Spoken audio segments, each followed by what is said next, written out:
Bahkan ada orang yang konon kabarnya ini Pak JK cerita sama saya. Bolak-balik di depan rumah Pak SBY begitu ya. Bolak-balik sampai Pak SBY bilang, coba dicek itu orang mau apa dia bolak-balik. Dia tokoh ini orang. Saya Profesor X dia bilang gitu. Kita udah ketawa. Dia cerita suatu ketika diminta oleh Pak Harto mencari Pak Benny Murdani. Dan dialah orang yang pernah menyampaikan pada Pak Harto. Di hari-hari terakhir Pak Harto minta pada Pak Adnan Ganto, tolong carikan di mana Benny berada. Ben, ternyata kamu benar, ternyata you benar. Kebetulan Soekarno itu adalah bandel, orang yang selalu menentang Amerika, gitu kan. Go to hell with your aid, katanya gitu kan. Berarti Pak, kayak misalnya kepala BGN sekarang ini Bu Nanik itu kan mantan wartawan tuh Pak. Terus Pak BGS itu juga bukan dari latar belakang kesehatan juga kan Pak. Nah, menurut Bapak, apakah kalau jadi menteri itu emang harus punya kemampuan manajemen atau memang punya kompetensi di bidang yang memang dia akan menjabatnya? Sebetulnya kita sudah menerima signal, alam kan mengirim signal, tidak ujuk-ujuk terjadi begitu aja. Padahal saya udah jago dan pasar senang dengan ucapannya dia, ya. Karena dia ngomongnya seloroh seperti itu, menteri yang gayanya koboi, gitu ya, kayak koboi, dan orang sedang jenuh dengan Sri Mulyani. Jejak digital presiden sekarang lagi banyak diangkat, Pak.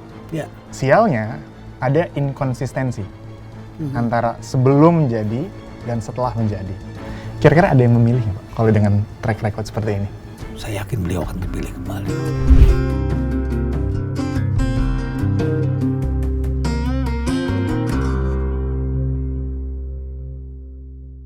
Selamat datang Bapak. Kita banyak berdiskusi di balik layar, tapi akhirnya kita harus bikin Prof X ini karena ada banyak pertanyaan Pak di balik layar yang saya rasa banyak orang harus dengar penjelasannya. Kita banyak mengundang para pakar, praktisi, bahkan pejabat publik ke Intrik, tapi nggak banyak pertanyaan yang benar-benar terjawab. Ya. Nah, kita perlu membahas ini, dan di sini posisinya kami akan lebih banyak bertanya ke Bapak untuk menjelaskan banyak fenomena yang terjadi saat ini.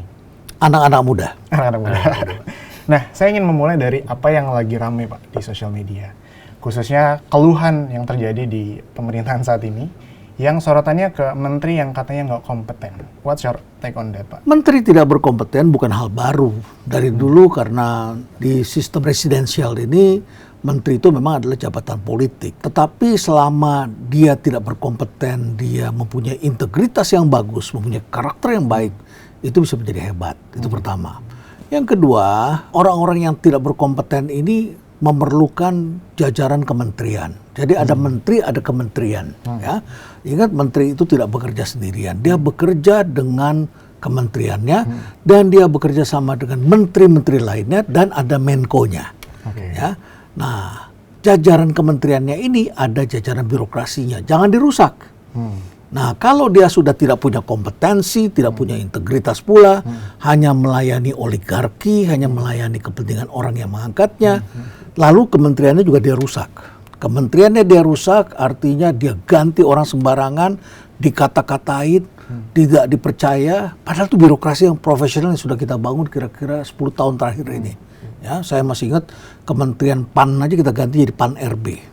Ya, reformasi birokrasi. Jadi meritokrasi sudah diterapkan. Jadi orang itu bisa ikut lelang jabatan, ya, dan dipilih. Orang-orang ada prosesnya, ada proses pendidikannya, dan hanya yang terpilih yang bisa naik ke atas. Tiba-tiba oleh Pak Menteri yang tidak berkompeten tadi, ini dalam tanda petik ya, lalu diganti, dicopot, rusaklah ini semua. Jadi pemerintah boleh berganti, menteri boleh berganti, boleh kena reshuffle, boleh ditangkap oleh KPK, tetapi jajaran kementerian itu harus terus dibangun karena profesional birokrat inilah yang memelihara masa depan. Oke. Dan kita kan di Intrik banyak menghadirkan tokoh-tokoh publik, Pak. Dan seringkali kita dapat info A1. Ya. Terkait dengan Kementerian A, Kementerian B, dan beberapa akhirnya bercerita di balik layar, off the record, katanya ada sejumlah menteri yang udah mah nggak kompeten, dan sering nyalahin anak buahnya, Pak. Ya. Apa yang sedang terjadi, Pak? Sebenarnya? Ya, sebetulnya saya ingin membuka nama-nama menteri itu begitu ya, tapi tentu secara etika bukan tugas saya ya. Tapi ciri-cirinya adalah menteri itu seenaknya saja mengganti dan menyalah-nyalahkan. Dan ini ada beberapa kementerian yang seperti itu. Bukan cuma satu, Pak? Bukan cuma satu, ada beberapa kementerian. Kita lihat aja, orang-orang bagus diganti begitu saja. Orang bagus ya. Bahkan menteri sebelumnya itu berhasil menyelesaikan banyak sekali sesuatu yang tidak masuk akal, bisa diselesaikan. Artinya menteri itu memimpin kementeriannya secara profesional dan orang-orang yang kita ketahui memang berkompeten. Tapi kemudian begitu menteri baru datang, dia tidak percaya mereka, lalu kemudian dia ganti dengan orang-orangnya, bahkan bawa orang dari luar, bahkan ada menteri yang tidak bekerja sama dengan jajaran birokrasinya. Ya, salah satunya sekarang sedang dalam persidangan begitu ya. Mungkin dia tidak korupsi, tetapi dia tidak bekerja sama dengan kementeriannya. Padahal itu ya, kalau kita lihat tuh Korea Selatan itu dulu itu tahun 60-an ekonomi jauh di bawah kita, miskin orang-orangnya. Ya, petani miskin yang biasa kita lihat di daerah-daerah itu lebih miskin lagi di Korea Selatan. Apalagi kalau cuaca buruk gitu ya, makan copang-camping dan sebagainya biasa itu.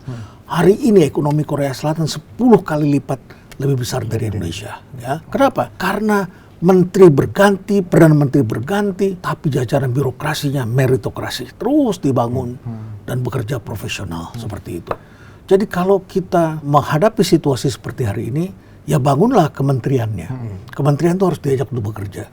Kalau tidak diajak ASN ini, buat apa kita membangun mereka? Saat ini Pak, kementerian ini kan ada banyak banget nih Pak. Kira-kira dari Bapak ini kalau misalnya ada lebih banyak kementerian, itu tuh sebenarnya kalau dalam ilmu manajemen, itu tuh jadi lebih optimal, atau sebenarnya itu malah jadi berbelit-belit Pak? Bapak kan juga pernah cerita, kalau misalnya banyak kementerian tuh nanti ketika mau urus perizinan jadi harus ke sini. Itu gimana Pak?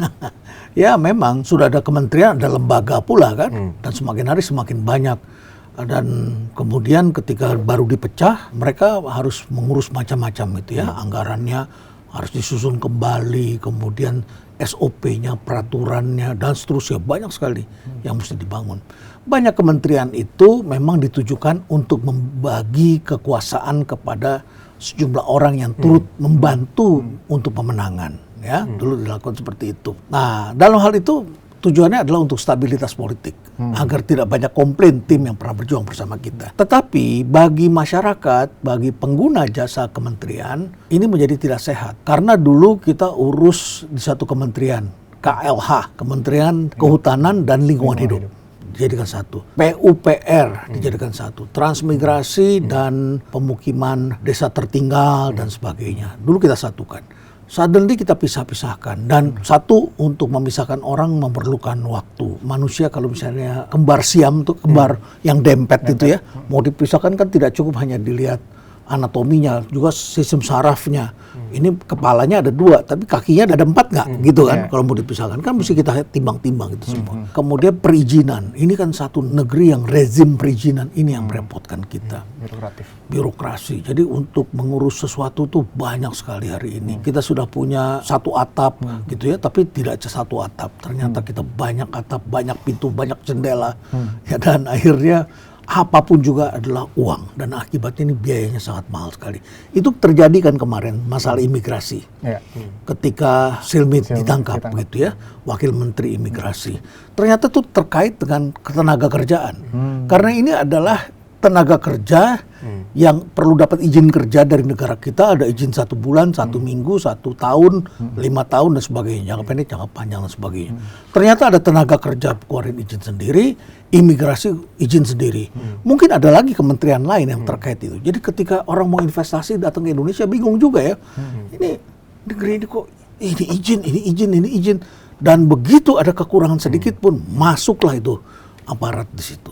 Bisa dibayangkan coba, ketika kementerian sangat banyak dan orang-orang di bawahnya kemudian berpesta pora, berlindung pada menterinya. Nah, apakah menteri mengawasi itu? Nah, dari manajemen, artinya rentang kendali semakin luas. Makin banyak harus dipikirin, makin banyak perencanaan yang harus dikerjakan, makin banyak alignment atau sinkronisasi harus dilakukan, makin rumit peraturan, makin banyak kepala yang terlibat. Dalam rapat-rapat kita akan semakin pusing, dan presiden tidak punya cukup waktu untuk memikirkan masalah strategis. Berarti Pak, kayak misalnya kepala BGN sekarang ini Bu Nanik itu kan mantan wartawan tuh Pak. Terus Pak BGS itu juga bukan dari latar belakang kesehatan juga kan Pak. Nah, menurut Bapak, apakah kalau jadi menteri itu emang harus punya kemampuan manajemen atau memang punya kompetensi di bidang yang memang dia akan menjabatnya? Hari ini semua pertanyaan itu muncul di Gen Z, ya, Gen Z, Gen Alpha gitu ya. Apakah aku harus sekolah sesuai dengan bidang ilmu yang aku ingin tekuni? Linear gitu. Ya, linear begitu ya. Ternyata tidak begitu. Jadi tidak dipersoalkan latar belakang pendidikannya, meskipun seharusnya demikian. Sehingga kemudian kebijakan itu benar-benar didasarkan pemahaman yang jelas tentang apa yang dikuasai. Tapi menteri itu adalah jabatan politis dan kemudian strategis. Artinya dia bisa memanage. Ya. Pak Harto pun bukanlah orang yang hebat segala-galanya ketika menjadi presiden. Dulu banyak timbul polemik mengenai Pak Harto. Dia seorang militer, seorang jenderal. Tapi dia bisa mengkoordinir banyak ahli yang dia pilih. Ya. Ketika memimpin ekonomi, dia cari ekonom-ekonom yang handal. Dan itu didapatkan. Jadi kecerdasan seorang pemimpin adalah ketika dia berhasil menyatukan banyak hal. Dia tahu bagaimana persoalannya dari kementeriannya, dia tahu memilih orang, dia tahu berapa resource yang dia butuhkan, kemudian dia bisa mengendalikan untuk pencapaian kementeriannya itu, goals-nya. Dia bisa lakukan. Jadi tidak harus punya keahlian, tapi dia harus mempunyai integritas, dia harus memiliki visi yang jelas, ya. Lalu kemudian dia bisa memilih orang-orang yang tepat, bukan orang-orang yang selalu membenarkan apa yang diucapkan. Berarti kalau misalnya menteri itu atau presiden yang terpilih itu jejak politiknya tuh lebih sedikit, apa mungkin tanggungan dia untuk menaruh seorang di jabatan kementerian gitu, di jabatan-jabatan politik tertentu itu jadi lebih rendah, Pak? Tidak begitu, karena semua kan sangat tergantung pada presiden, ya, presiden dan juga pada pihak-pihak yang mengatur presiden. Ya, ada presiden, ada pihak yang mengatur presiden. Masalahnya yang mengatur itu cukup punya kompetensi atau tidak. Ya, jadi dia mengatur jadwal, mengatur jam boleh bertemu, mengatur kalau presiden masukin orang, dia follow up atau tidak, gitu ya. Pintunya ada berapa dan lain sebagainya. Jadi itu sangat menentukan. Nah, disitulah kemudian misalnya Ibu Nani ketika memimpin BGN, bisakah dia mengambil orang-orang yang profesional? Kenyataannya kan tidak. Di situ ada militernya, bahkan sebelumnya ada polisi, ada militer. Dan itu berarti kan bukan apakah Pak Dadan kenal dengan mereka. Belum tentu juga kenal. Jangan-jangan pertama kali dia kenal. Kita seringkali melihat juga di jajaran BUMN, itu chemistry-nya belum ada, orangnya tidak saling kenal, tapi dipaksakan masuk dalam satu tim. Di eranya Pak Dahlan Iskan dan sebelumnya lagi zamannya Pak Robi Johan menjadi dirutnya Garuda atau dirutnya Bank Mandiri, dia bilang, gue mau asal gue boleh menentukan orang. Jadi dia menentukan orangnya. Gue mau asal komisarisnya gue pakai seini. Itu orang yang berintegritas itu menentukan. Begitu. Tapi kalau dia mau ternyata dia nggak punya integritas, yang ada kan juga kerusakan. Itu satu persoalan sendiri. Jadi persoalannya adalah bagaimana pemimpin itu mendapatkan orang yang tepat dan kemudian sense of mission-nya sesuai. Jadi dia bisa memimpin dengan baik kalau dia lakukan itu. Tapi kalau misalnya dia hanya untuk membenarkan atau mengamankan atasannya, tentu akan lain. Mengamankan orang yang mengatur presiden akan lain. Nah, pertanyaan Pak, kalau terlalu sering reshuffle, itu sebenarnya pertanda memang pengambilan keputusan menterinya kurang baik, Pak? Atau emang sedang mencoba nih Pak, mencocokkan? Kayak lagi main puzzle gitu, ini kayaknya kurang cocok, ternyata diganti lagi. Itu sebenarnya bagus apa enggak, Pak? Terlalu banyak reshuffle, orang akan takut. Karena orang akan diangkat jadi menteri atau jadi pejabat tinggi, nanti gue ditangkap, nanti gue dicopot. Itu kan juga mempermalukan mereka. Jadi tidak tepat. Lebih baik kita menyeleksi dengan hati-hati, dengan baik, sungguh-sungguh. Dulu SBY dengan Pak JK itu melakukan itu. Orang diseleksi. Bahkan ada orang yang konon kabarnya, ini Pak JK yang cerita sama saya, bolak-balik di depan rumah Pak SBY, begitu ya, bolak-balik. Sampai Pak SBY bilang, coba dicek itu orang mau apa, dia bolak-balik. Dia tokoh ini orang.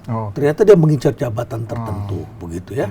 Dan Pak JK kemudian nawarkan dan dikasihnya jabatan yang nggak penting begitu. Akhirnya marah pada Pak JK. Tapi orang ini selalu berjuang untuk jadi anggota kabinet begitu. Dan ada kalanya dia berhasil begitu ya.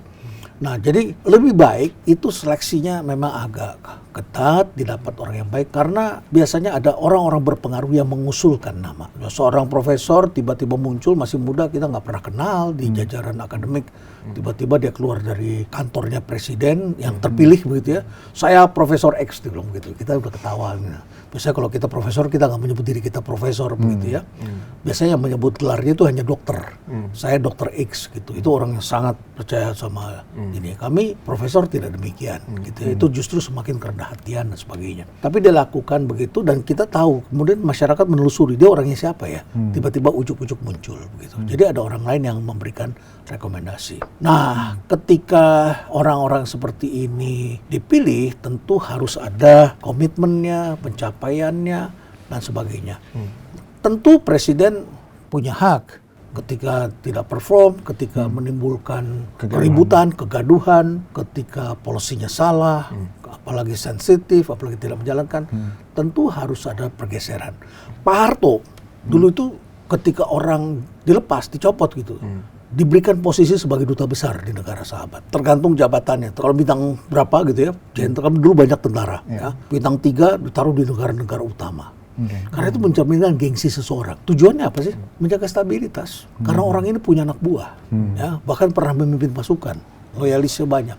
Jadi dia ingin pemerintahannya stabil. Tentu kita tidak bisa main copot orang dan mempermalukan orang. Kecuali orang itu memang mempermalukan dirinya sendiri akibat perbuatannya. Nyambung dari situ Pak, saya menyadari beberapa pemimpin, mungkin karena eranya saya di sosial media Pak ya, melihat jejak digital presiden sekarang lagi banyak diangkat Pak. Ya. Dan sialnya ada inkonsistensi antara sebelum jadi dan setelah menjadi. Ini bentuk adaptasi dari presiden atau tadi ada emang inkonsisten dari statement beliau? Tentu presiden harus adaptasi ya ketika menjalankan sesuatu. Namun begini, pemimpin itu tidak dinilai dari dia inkonsisten sebetulnya ya. Inkonsisten atau dari ucapannya sebetulnya. Bukan itu, yang dikenal orang bukan ucapannya. Tetapi adalah pencapaiannya. Kalau orang tidak konsisten tapi hasilnya lebih baik, pertumbuhan ekonomi lebih baik, kurs rupiahnya menguat, kemudian jumlah orang kaya meningkat, gitu ya, kemiskinan turun, produktivitas itu membaik, infrastruktur membaik, beras tersedia, sembako tersedia, orang tidak kelaparan, kriminalitas itu turun. Dia tidak konsisten, ya, orang tidak mempersoalkan. Ya, pemimpin tidak dikenal dari inkonsistensinya. Ya, inkonsistensi menjadi sesuatu yang terselubung ketika kemudian orang melihat efeknya negatif. Jadi orang akan mencaci dan marah ke situ karena tidak mendapatkan sesuatu yang lebih baik. Yang Bapak lihat sekarang ke arah yang mana? Kalau sampai itu muncul, saya katakan kan itu implicitly, pahamilah implicit.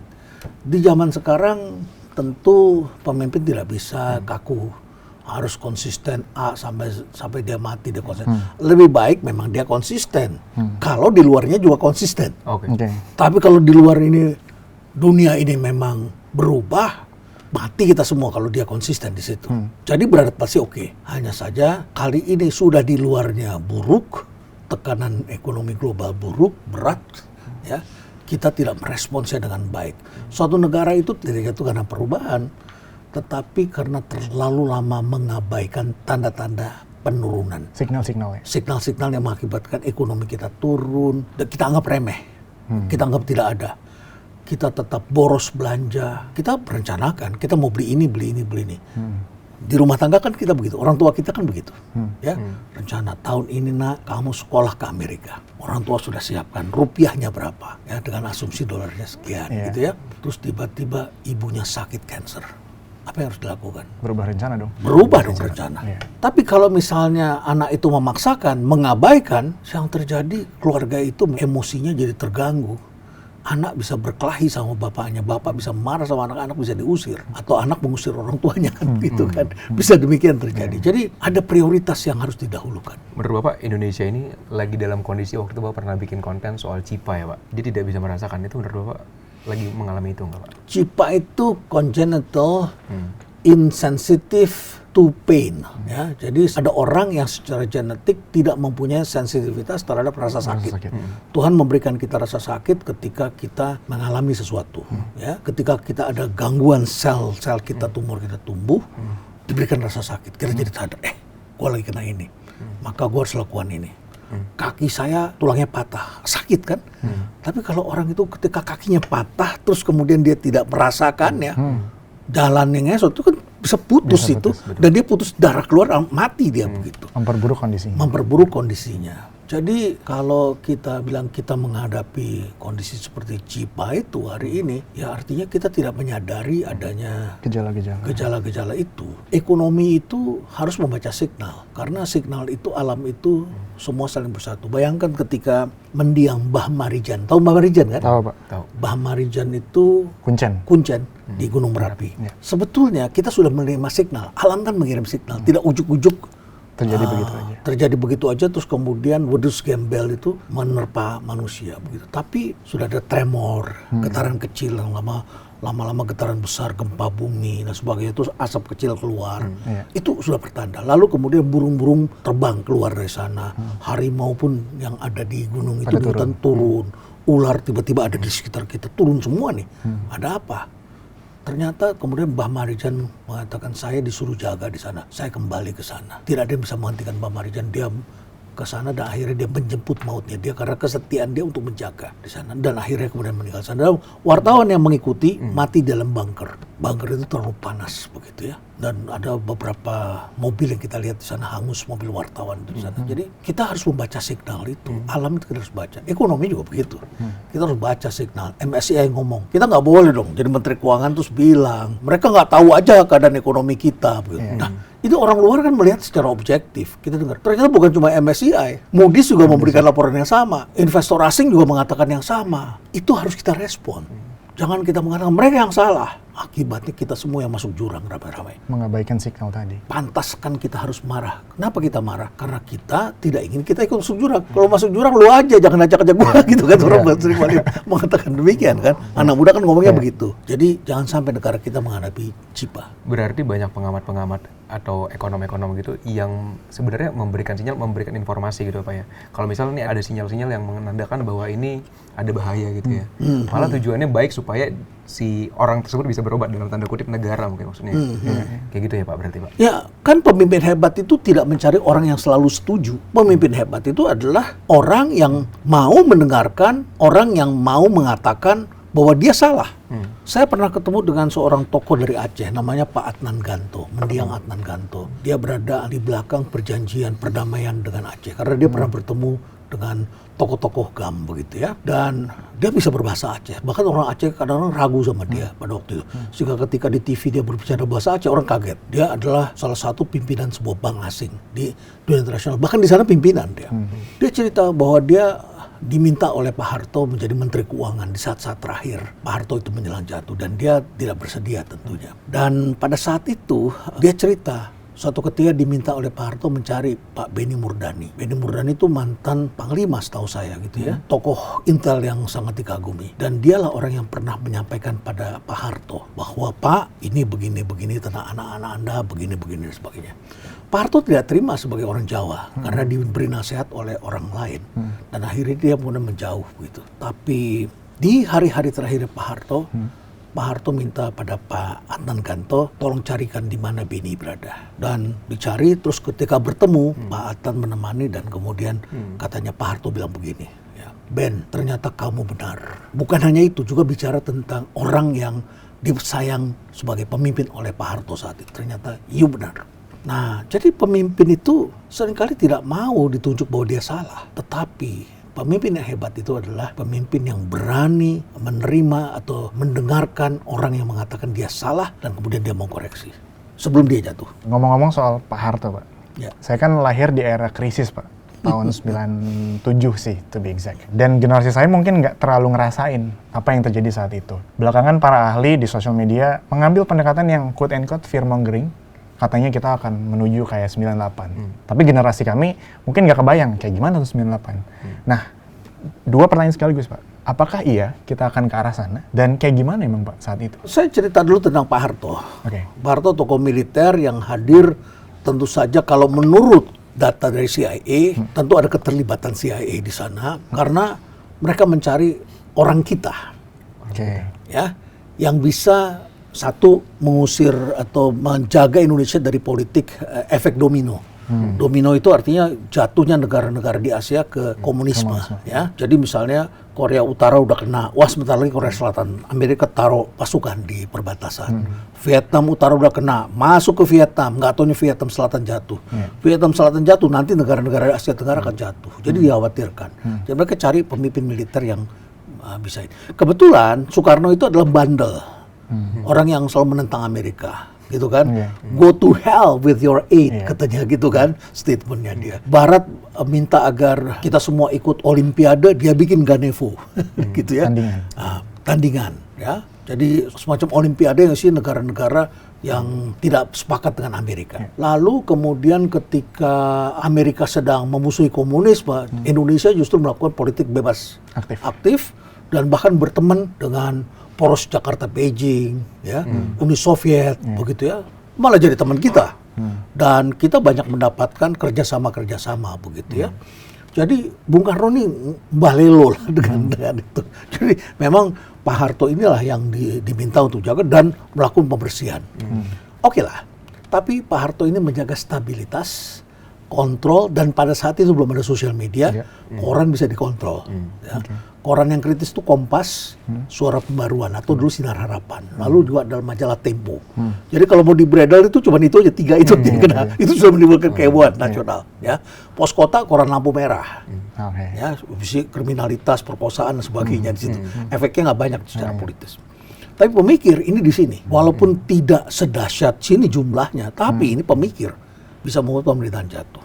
Jadi Soeharto melakukan itu, ekonomi membaik, ditaruh orang-orang yang kompeten, dan akhirnya ekonomi baik. Bahkan ketika rakyat sudah muak dengan kejadian-kejadian karena sudah masuk mulai paham demokrasi, perang dingin berakhir 89, tapi Indonesia politiknya masih sama. Ya, partai politik hanya ada 3, yang berkuasa hanya 1, Golkar. Terus menerus seperti itu. Jadi rakyat menghendaki demokrasi, human rights. Ada Petrus, rakyatnya ngomong demokrasi. Human rights. Nah, jadi pada saat itu mulai ada kekecewaan pada Pak Harto, ditambah ada efek ekonomi. Inilah krisis 98. Jadi krisis itu disebut krisis multidimensi. Dimensinya banyak. Satu, Pak Harto udah kelamaan. Ya. Kedua, dia mempertahankan kekuasaannya. Ada terjadi tentara atau pasukan di mana kita nggak tahu ya sampai sekarang. Ya, sebagian sudah mengetahui siapapun penembaknya. Mahasiswa mati. Tembak. Demonstran itu ditembak mati. Nah, itu sebelumnya adalah ekonomi kolaps karena ada sistem Thai-Baht jatuh. Ya, dari Thailand merembet ke negara-negara Asia, kena Indonesia. Orang Indonesia pengusahanya banyak ngutang dalam dolar. Rupiahnya jatuh dari tadinya 2.500 rupiah per US dollar menjadi efek psikologisnya 17.000. Banyak kan ini? Nah, pengusaha nggak bisa bayar utang, bank kolaps, orang nggak percaya dengan sistem perbankan, belum ada LPS, lembaga penjamin simpanan, semuanya dengan Bank Indonesia. Berapa banyak pejabat BI jadi tersangka korupsi ketika menyelamatkan perbankan, ya. Nah, beberapa bank itu adalah milik oligarki atau milik orang-orang tertentu yang dekat dengan kekuasaan. Jadi rakyat juga tidak percaya. Ketika bank itu utangnya nggak bisa dibayar, masyarakat tarik uang, nggak percaya sama pemerintah, tarik uang, rush. Termasuk BCA punyanya Salim Group yang pada waktu itu diketahui dekat dengan Cendana, dengan Pak Harto. Rush diambil uangnya oleh masyarakat, ditarik, merembet ke semua bank. Karena bank satu dengan bank yang lain itu saling meminjamkan, interbank. Kalau bank ini kekurangan cash, dia minjem dari bank sampingnya. Jadi biasa itu, clearing antar bank itu biasa sekali. Dan semua dilakukan clearingnya di Bank Indonesia. Jadi semua bank, ini kena. Makanya disebutnya perbankan itu sistemik. Sistemik. Maka dibikinlah kelembagaan setelah itu. Jadi dari 2.500 ke 17.000. Nah, dalam situasi gitu, dunia ini sedang menuntut demokrasi. Karena tembok Berlin sudah roboh, Amerika berubah.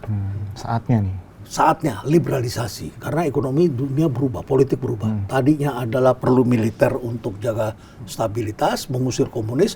Komunisnya sudah habis, ya, sudah menikahkan dengan kapitalis kan. Jadinya Cina itu jadinya Uni Soviet sekarang Rusia. Nah, kemudian Amerika bilang bukan lagi komunis musuh kita. Musuh kita adalah negara otoriter. Maka mereka berteriak dan Amerika kemudian kirim IMF, World Bank, bikin kebijakan selamatkan ekonomi Indonesia. Bank-bank itu disita, dilelang, asing masuk. Jadi kita rusak semuanya. Ya. Politik, ekonomi, perbankan semua diperbaiki lagi. Sampai kemudian kembali lagi tuh dolarnya ke 7.000, ke 8.000. Ya paling fall kemudian jadi 14.000 lah zamannya SBY gitu kan ya. Kalau sekarang ini kan dari 16.000 ke 18.000. Dalam waktu singkat Pak. Dalam waktu singkat. Sebetulnya kalau kita lihat perbandingannya ini nggak jauh sebetulnya ya. Tapi kan gini ya, ini penting sekali. Oke, dalam waktu singkat, itu terjadi dalam singkat. Yang kedua, market tuh berbeda dengan masyarakat. Market itu melihat hari esok. Ini kayaknya hari esok ini lebih berbahaya. Nggak konsisten, melemah rupiahnya dibiarin. Tidak ada tindakan yang menonjol, hanya tindakan yang menyenangkan, hanya janji-janji ucapan. Menteri Keuangan kelihatannya dengan tindakannya berkebalikan, sebentar lagi akan bisa 15.000, ternyata jadi 18.000 ya. IHSG nanti jadi 20.000, ternyata turun. Begitu. Jadi market itu bicara tentang the future hari esok. Kaum muda juga begitu. Sekarang merasakan cari kerja susah. Ya, pendapatan itu turun, sejumlah barang mulai naik harganya. Jadi krisis itu tidak terjadi karena angka semata-mata, tapi karena ekspektasi, harapan. Orang menduga hari esok akan lebih sulit dan oleh karena itu supaya tidak menjadi sulit dari esok bertindak hari ini. Jadi hari ini beda. Kalau dulu tuh krisisnya krisis moneter, perbankan. Hari ini krisis fiskal, tetapi menyangkut soal leadership, menyangkut soal sesuatu yang orang berpikir ini akan kena efeknya ke saya, kehidupan saya. Jadi orang ingin segera perbaikan. Korupsi tidak tuntas, tidak selesai. Jadi orang akhirnya kemudian mengambil tindakan-tindakan. Artinya kalau yang terjadi adalah krisis fiskal, ini ada kaitannya sama Menkeu dong, Pak? Bukan, kalau dulu kan mungkin Bank Sentral. Bank Sentral. Ya. Nah, sekarang ke Menkeu. Nah, ada statement-statement di sosial media, sebenarnya siapapun menterinya sekarang pasti jadi ayam sayur, Pak. Katanya gitu. Ya, ya. Sebetulnya begini, saya ketika Purbaya dilantik, dia kan mengucapkan, banyak orang yang meragukan saya, padahal saya udah jago. Dia ngomong gitu, padahal saya udah jago. Dan pasar senang dengan ucapannya dia, karena dia ngomongnya seloroh seperti itu, menteri yang gayanya koboi, gitu ya, kayak koboi. Dan orang sedang jenuh dengan Sri Mulyani. Sri Mulyani terlalu lama jadi Menteri Keuangan dan arahnya sudah ingin menaikkan pajak. Jadi orang sudah marah dengan Sri Mulyani. Bahkan akhir tahun pun jadi mau 12% begitu ya. Tapi tiba-tiba dibatalkan dalam satu malam begitu. Jadi reputasi Sri Mulyani di dalam negeri sendiri sedang turun. Datanglah pahlawan ini, si pangeran baru ini, kemudian menjanjikan tentang masa depan. Dan orang melihat, terus kemudian dia mengambil tindakan. Saya kemudian bilang dalam podcast Intrik, saya katakan yang diperlukan hari ini bukan pemimpin yang jago, bukan Menteri Keuangan yang jago. Tapi Menteri Keuangan yang jujur, yang berani. Mengatakan apa adanya. Mengatakan apa adanya. Kepada siapa? Kepada yang bisa mengganggu fiskal. Ya, fiskal itu kan sebenarnya ada pendapatan yang ya gampangnya saja adalah berhubungan dengan tax, dengan pajak. Ya, kalau kita pajaknya dapat 100, jangan belanjanya lebih dari 100. Iya, logis sih. Begitu kan? Iya. Karena kalau kita diamkan, jadinya defisit. Kalau belanjanya 110, defisit 10%. Ya. Tapi kecenderungan pemimpin akhirnya mengakumulasi defisit dari tahun ke tahun. Tahun lalu nggak apa-apa, tahun ini juga nggak apa-apa. Lama-lama defisitnya makin besar. Defisit makin besar, caranya bisa ngambil utang, caranya bisa naikin pajak. Naikin pajak, masyarakatnya sedang tadi marah, dan daya beli sedang turun, kelas menengahnya turun. Ya. Jadi sebetulnya solusinya adalah bukan moneter. Kalau hari ini kan BI itu sering nahan dolar tuh, beli rupiah, dolar dilepas. Dah sini rupiah kamu kasih saya lepasin dolar. Tadinya sudah 18.100 turun jadi 17.910 gitu ya. Nanti naik lagi hari Senin gitu ya. Useless dong, Pak. Ya kebijakan yang menghabiskan devisa. Iya. Sebetulnya problemnya apa? Jadi kita kalau ada orang sakit kepala jangan langsung kita berikan paracetamol, jangan langsung kita kasih antibiotik. Identifikasi dulu dong. Identifikasi dulu, dia kurang tidur. Udah pulang kamu banyak minum jus, banyak minum, tidur. Nggak usah bikin PR dulu. Tidur yang baik. Tensi dijaga, gitu kan, dan seterusnya. Jadi itu yang harus dibangun. Nah, kalau ketemu dokter yang tidak jujur, udah kasih antibiotik pasti sembuh, kan begitu? Yang ada orang ketergantungan seperti itu. Nah, jujurnya harus apa? Harus nyampaikan pada presiden, Bapak Presiden, mohon izin, ya, jangan beli alutsista dulu, kita tunda dulu setahun lagi. Pak Presiden, ini untuk MBG jangan habiskan 370 triliun dulu. 70 triliun dulu. Fokus kita di daerah ini dulu yang memerlukan gizi. Ketika nanti sukses di sana, Bapak Presiden dapat nama, jangan khawatir. Masih ada 4 tahun lagi Bapak Presiden mimpin. Ya kan? Tahun kedua kita naikkan jadi 100 triliun. Biarkan ini fiskalnya naik dulu. Ini kita pakai untuk penguatan ekonomi, sehingga kemudian masyarakat punya daya beli meningkat, lapangan kerja meningkat, orang akan bayar pajak lebih baik, nanti pendapatan fiskal kita akan meningkat. Pendapatan fiskal meningkat, punya uang lebih.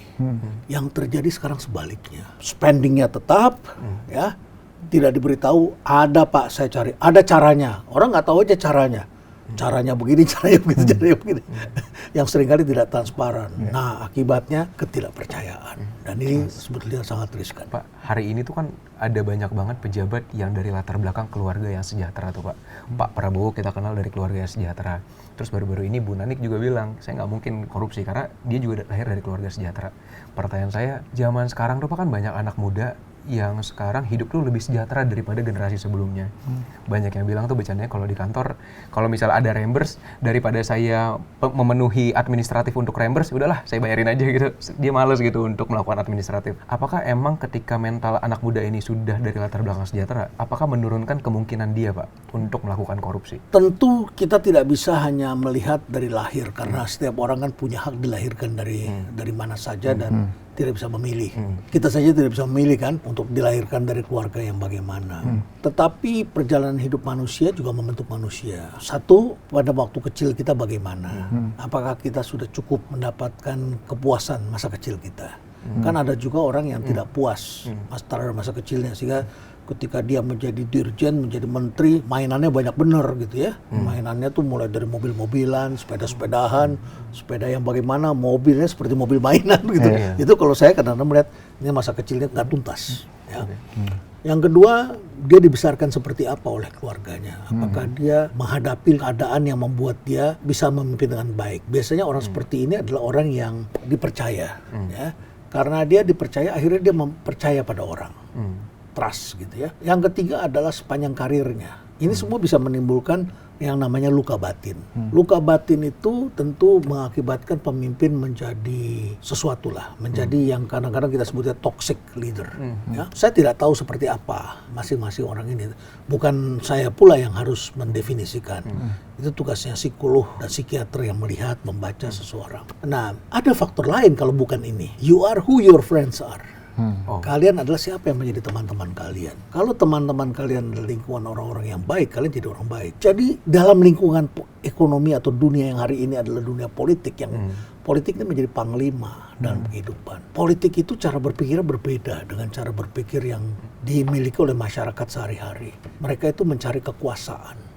Ya, orientasinya adalah mencari kekuasaan. Jadi ada kecenderungan orang itu memang mempertahankan kekuasaan. Ini sama saja ketika kalau Anda bertanya pada saya soal korupsi. Udah kaya kok masih korupsi? Iya, itu Pak. Kaya kok masih korupsi sih? Buat apa? Oh, bukan karena untuk mencari lebih kaya lagi, bukan. Yang dicari wujudnya sudah berubah, yaitu kekuasaan. Kaya itu akan baik kalau orang merasa cukup. Kalau tidak cukup, dia akan mencari kekuasaan. Jelmaannya berubah menjadi kekuasaan. Maka dia perlu dana untuk apa? Mempertahankan kekuasaan. Untuk membangun kekuasaan. Lalu untuk memperbesar kekuasaan. Untuk mengawal, menjaga kekuasaan. Dan seterusnya. Dan itu tidak akan pernah terpuaskan. Jadi itu yang terjadi gitu. Orang akhirnya beralih menjelma dari tadinya kaya menjadi power. Itu tuh persoalannya. Nah, ketika orang sudah memikirkan power, baru memimpin 1 tahun sudah memikirkan 5 tahun lagi harus kuah. Di situ akan timbul persoalan. Apakah dia tulus memimpin untuk memberikan sesuatu kepada masyarakatnya, kepada orang yang memilih mereka. Saya kembali ke kebijakan, Pak ya. Saya nggak tahu ini ditonton oleh Presiden atau enggak, tapi di thread saya, Pak, itu banyak sekali komentar-komentar tentang berbagai macam kebijakan yang janggal. Salah satunya MBG.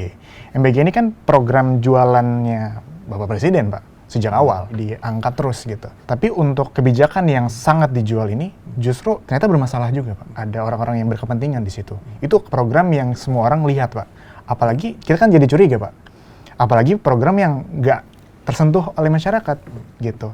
Apakah itu justru malah jadi kecurigaan makin besar gitu? Ya bisa jadi, karena lagi-lagi masyarakat kan berpikir tentang sesuatu yang belum kelihatan hari ini atau yang tidak kelihatan, yang tampak dari sesuatu yang kelihatan. Apalagi kemudian kita menyaksikan perilaku dari orang-orang yang brutal. Kombinasi lah, ketika BGN yang diangkat adalah Dadan Hindayana. Orang mencari tahu siapa dia, kompetensinya beda. Terus kemudian orang mendengarkan, setiap kali ucapannya dia diikuti oleh wartawan. Bahkan ketika nggak boleh direkam pun ada rekamannya, ada orang yang datang di situ merekam pun itu bisa menjadi berita. Termasuk ketika dia bilang katanya setiap minggu tuh ada 1 ekor lele dan sebagainya. Lalu kemudian orang merekam di lapangan kejadian-kejadian sebagainya. Saya orang manajemen. Sebagai orang manajemen saya melihat ketika apapun dibuat pertama kali itu ada namanya kurva belajar.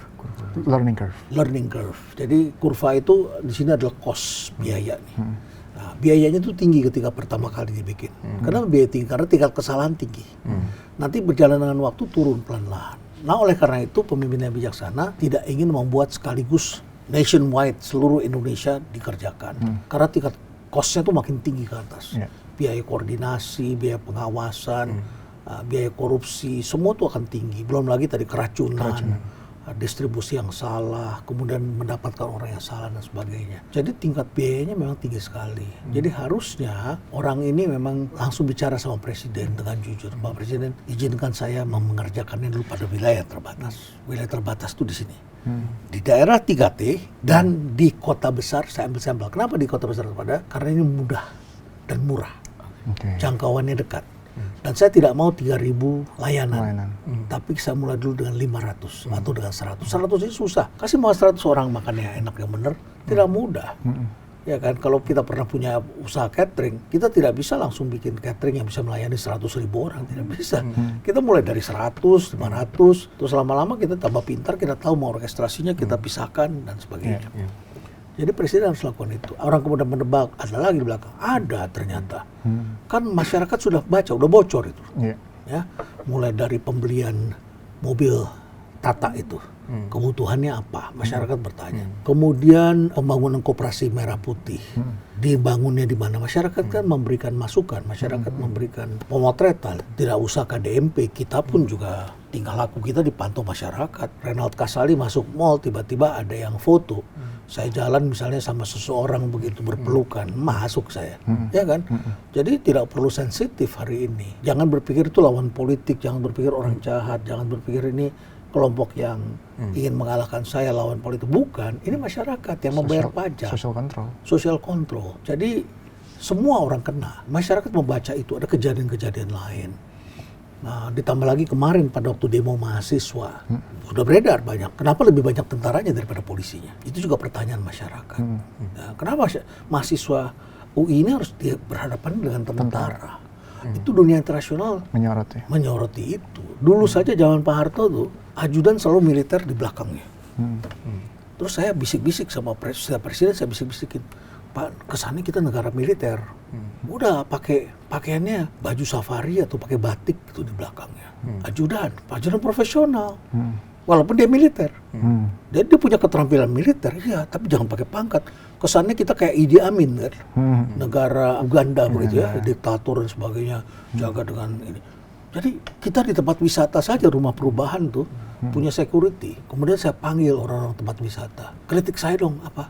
Kritik mereka apa? Pak, di tempat wisata ini kalau pas hari Sabtu Minggu jagain anak-anak, jangan pakai seragam satpam, Pak. Satpam saja loh, orang yang lebih friendly, nggak ada pangkatnya. Terus pakai apa dong? Pakai batik, Pak, dan batiknya lengan pendek, Pak. Oh gitu ya? Kenapa begitu? Supaya friendly gitu ya. Oh iya ya, seperti itu. Nah jadi ini bahasa simbol dan sebagainya, apa yang dibaca masyarakat itu harus dipahami. Apalagi sekarang banyak sekali pemimpinnya yang diangkat itu adalah orang-orang yang hanya loyal, pinter, tetapi tidak pandai berkomunikasi. Ini menjadi PR bagi pemerintahan ini. Di sini aja dijaga ya Pak, tapi sekarang tuh ada banyak ormas juga yang simbolnya juga simbol-simbol ketentara, ala-ala tentara seperti itu ya. Semakin banyak ormas ya. Iya. Semakin banyak ormas. Ini gejala di mana orang mulai merasa sulit cari uang dan kelihatannya pakai atribut-atribut itu bisa menimbulkan ketakutan dan mereka justru menunjukkan bahwa mereka penakut. Orang penakut itu kan beraninya rame-rame. Gerombolan. Ya, dulu saya diajari waktu kecil, saya tukang berantem, tukang berkelahi. Berantem itu 1 lawan 1. Nggak boleh bawa apa-apa. Kalau dia sampai bawa alat, bawa celurit, bawa apa, itu penakut dia. Dia membentengi diri lebih daripada seharusnya. Orang yang berani tuh langsung. Jadi ya sebetulnya masyarakat juga membaca, cuman tak berdaya menghadapi mereka. Mungkin menjelang terakhir Pak, saat ini banyak pemimpin di masa lalu yang tersandung kasus. Nah, saya jadi berpikir, orang yang saat ini menjabat, kira-kira jadi apa Pak setelah nanti selesai? Di dunia ini ada 3 orang yang dikenal gitu, ada 3 macam ya. Satu adalah orang yang dikenang sebagai orang yang menciptakan kemajuan, pembangunan. Park Chung-hee, Lee Kuan Yew, itu mewariskan kebesaran satu bangsa. Ada orang yang dikenal karena krisis, mengakibatkan negaranya itu bangkrut, negaranya kolaps, timbul kerusuhan, timbul kematian dan sebagainya. Dan yang ketiga adalah pemimpin yang dilupakan. Dan ternyata di dunia ini lebih banyak yang ketiga yang dilupakan. Kenapa dilupakan? Ya karena tidak menghasilkan apa-apa. Dia hanya menjaganya duduk manis saja di situ. Yang kedua adalah orang yang krisis, ya. Jadi dilupakan, kemudian dikenal karena krisis. Dan akibatnya masyarakat itu akan mencatat dalam sejarah dan baru akan berubah namanya kalau nanti ada orang yang bisa merubah sejarah. Sejarah itu dirubah, tulisannya dan sebagainya. Dan satu hal yang wajar karena sejarah selalu ditulis oleh mereka yang menang katanya. Tapi alangkah indahnya kalau Indonesia mempunyai pemimpin yang dikenal karena membangun sesuatu menjadi besar dan sebagainya. Lantas bagaimana dengan orang-orang yang dulu bermasalah tapi hari ini baru diungkap? Saya kok khawatir ya, hari ini banyak sekali orang yang kelihatannya masyarakat takut karena mereka berkuasa. Karena masyarakat kemarin melihat gitu ada air keras digunakan, ada aparat-aparat digunakan. Masyarakat sebetulnya dalam keadaan tertekan. Sekarang kita lihat coba, aktivis itu kemana hari ini? Tidak banyak. Kan menarik ketika kemudian sekarang kita baca yang pertama kali bergerak di bulan ini, ya bulan Juni ini, itu mahasiswa UI. Biasanya UI itu belakangan. Kalau UI sudah turun, biasanya itu simbol. Dalam sejarah Indonesia begitu, ya. Nah, kalau UI sudah turun, ini ada sesuatu. Makanya dunia mulai merespons di berita-berita internasional. Walaupun yang turun cuma sedikit, 1.000 orang, 1.500. Tapi gema ini akan melebar. Dan kalau saya monitor bicara dengan orang-orang, mereka mengatakan, kalau UI sudah turun, warga akan ikut. Begitu ya. Nah, kalau hari ini kita lihat, satu persatu orang yang dulu kita anggap hebat, sekarang menjadi tersangka. Saya khawatir sih. Melihat sekarang orang-orang yang tidak tersentuh, one day juga bisa. Walaupun sekarang sudah mulai dirubah undang-undangnya, peraturannya dan sebagainya. Tapi kita juga tahu bahwa ada orang yang sekarang juga kena kriminalisasi karena framing tertentu. Tentu kita mengharapkan hakim yang adil. Jangan dong orang kalau tidak salah jangan dihukum. Itu siapa yang menentukan? Hakim lah. Hakim harus kuat dengan pendiriannya, bukan hakim yang kebawa arus. Ya. Tapi melihat ini semua, ini peringatan bagi para pemimpin. Jangan sembarangan. Karena ini adalah uang masyarakat. Ini adalah uang kita semua.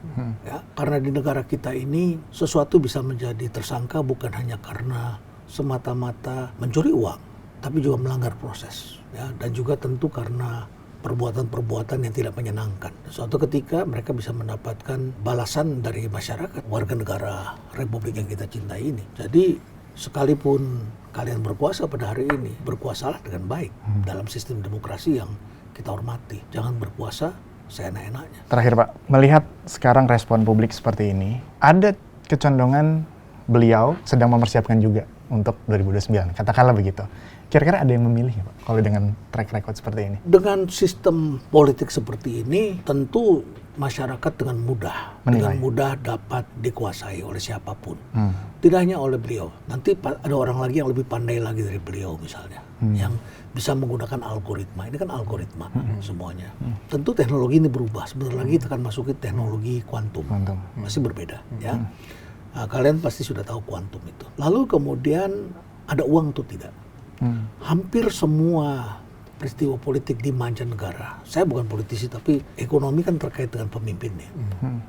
Hampir semua negara itu terjadi adalah pemimpin akan terpilih kembali kalau dia berhasil membangun ekonomi. Kalau dia tidak berhasil membangun ekonomi, dan hari ini signal-signal yang ada, apa yang disampaikan oleh orang-orang pandai, oleh para cerdik cendekia, oleh mereka yang menyampaikan dengan jujur dan tulus ini tidak didengar, signal-signal yang tidak dibaca, maka ekonomi tidak akan lebih baik. Dan akhirnya pemimpin yang ada sekarang bisa dikenal sebagai pemimpin yang menciptakan krisis dan bisa tidak terpilih kembali. Tapi kalau beliau berhasil menjaga ekonomi dan kemudian membaik, rupiah kita kembali menguat, lapangan pekerjaan tersedia, investor banyak, domestik juga banyak, sehingga anak muda bisa berbisnis dengan baik.